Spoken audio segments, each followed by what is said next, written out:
ఈసారైనా ఈ సినిమా మన ఫేవరెట్ వెబ్సైట్లో స్ట్రీమ్ అవుతుంది. మరి చూడాలా వద్దా అదేంటో చూద్దాం. అంతకంటే ముందు ఛానల్ కొత్తగా చూంటే సబ్స్క్రైబ్ చేసుకోండి. ఈ టైటిల్ పెట్టడంలో ఒక అర్థం ఉంది. సినిమాలో హీరో ప్రతిసారి గవర్నమెంట్ జాబ్ కొట్టడంలో ఫెయిల్ అవుతాడు, మరి ఈసారైనా కొడతాడా అని అర్థం. ఈ సినిమాలో అందరూ కొత్త వాళ్ళే ఉన్నారు. డైరెక్టర్, హీరో, ప్రొడ్యూసర్, స్టోరీ అన్నీ ఒకరే చేశారు విప్లవ్. ఇక సినిమా విషయానికి వస్తే లో బడ్జెట్ మూవీ, షార్ట్ ఫిల్మ్ కంటే ఎక్కువ, సినిమా కంటే తక్కువ క్వాలిటీలో ఉంది.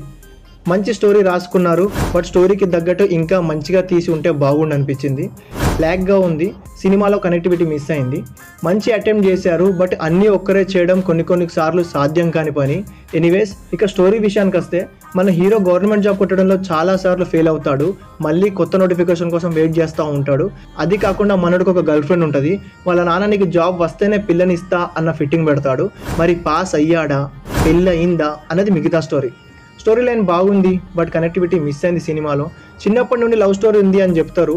ఆ లవ్ స్టోరీని ఇన్డెప్త్గా చూపించుంటే ఆడియన్స్ కనెక్ట్ అయ్యేవారు అనిపించింది. లవ్ స్టోరీ పెద్దగా చూపించలేదు. ఫోకస్ మొత్తం జాబ్ కొట్టడం పైనే పెట్టారు, బట్ అది కూడా కనెక్టివిటీ మిస్ అయింది. ఇక పర్ఫార్మెన్స్ విషయానికి వస్తే హీరో అండ్ హీరోయిన్ బాగా చేశారు.